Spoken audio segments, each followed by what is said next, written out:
آیا شما جوانمرد چیده میتونین که پدر و مادر که شما را 20 25 30 40 سال تربیت کرد شما ببرین رو بگردونین پدر مادر یک پشت یک حرامزاده را بگیرین گپی ما حرامزاده ببرین یعنی مقصد مبارز گفته خودتون مبارزه ببرین این مبارزه نیست برادر عزیز اگر ما ببینیم در همین جوانمردی وجود داره اگر ما ببینیم در همین جوانمردی اگر ذره اگر جوانمردان والله بالله تعالی قسم ما دیگه گپ نمیزنم برای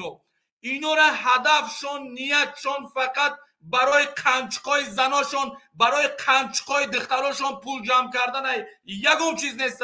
برادر عزیز برای یک دولت به دست آوردن میلیاردها پول در کرای میلیاردها میلیون نه میلیاردها وقتی که اینا اگر شرایط خودشون زندگی خودشون پیش بردن نتونن ای کجا اینا یک دولت به دست میارن ای کجا اینا سلاح میخرن ای کجا اینا تانک و توش و بمب و قور بالا میخرن برادر عزیز همو آدمایی که طرفداری از اینا میکنین همین حاضر سری وقت که ای همین بر بگردین همین روحتون بر بگردین اگر بر نمیگردین به الله قسم والله بالله تعالی قسم شما روزش میشوه وقت و ساعتش میشوه که شرمنده میشین شرمسار میشین نه یک همسایه قطی سلام میکنه نه یک خش تبار قطی سلام میکنه نه پدر مادر تا یک از سلام میکنه اگر تخت جوان مرد بگیری همین راه اگر همین کار باقی درست بدونی اختیار داری خب برادر عزیز چقدر که من گفتم یعنی در اینجا گروه 24 آدم‌ها را میفروشه ایمینا همین کلمرغی بیناموس آدم‌ها را میفروشه خب باید من در اینجا چیکار کنم برادر عزیز باید من اینجا دکزات کنم دلیل بیارم که یعنی چیکل ایو آدم میفروشه نه برادر عزیز خب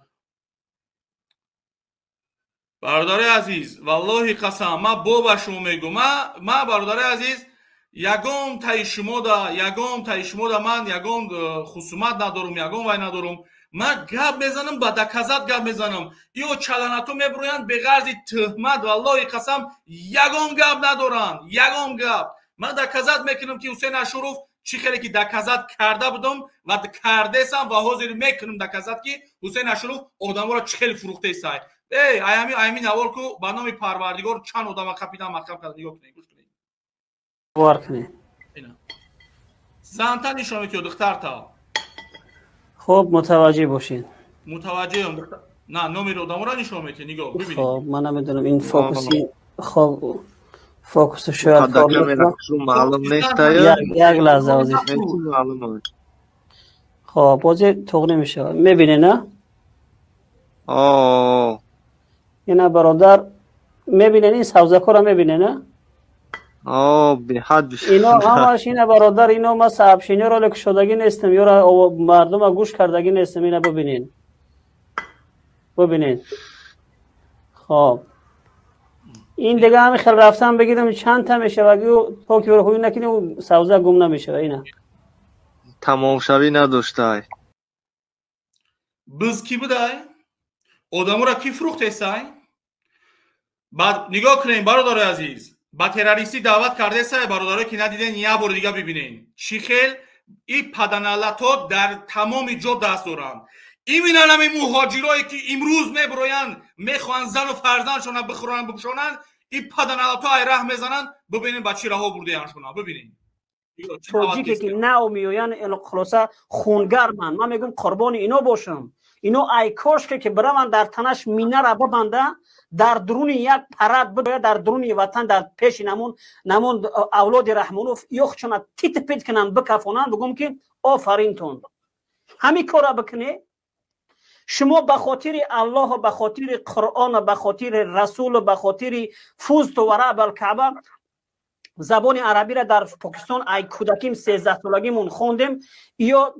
اومدگیان کمک اگر از برای چی گپ میزنن عقیده را میخونن نومشون ابو احمد ابو محمد ابو دا میگذارن ما زبان عربی را خوندیم 16 سال در همونجا خوندیم تو حاضر ما در ابو نگذاشتیم ما نمیدونیم که ابو چیه خب ببینید برادر عزیز همین با تروریستی دعوت کرده سای میتونیم گروه 24 تروریست گفته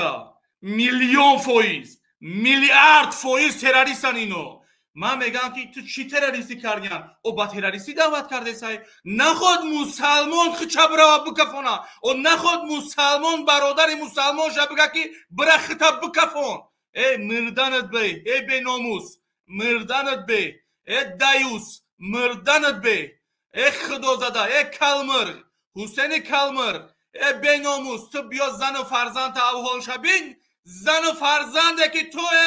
فرزند با یک امید پدر میگه تو بیا احوالی او را ببین در چی احوالای. ببین برآمده میگه که ما باری زن و فرزند گذاشتم. تا باری زن و فرزند گذاشتی چیکار کردی؟ چی پیشروی کردی؟ برای جوانا چی دادی؟ فقط تروریست تیار کردین. ترورای تروریستی و اکستریمیستی را نشون دادین جوانا دا. صدها جوانا، هزارها جوانا پشت پنجره رفتید در ترمات تا حاضر هستید. ای پشت 24 های پدن علت، ای پشت نهضتی های پدن علت. یگان کار نکردین. به نام پروردگار یگان کار نکردین. من دکازت های کبیری را میمونم. دکازت های کبیری را میمونم. همین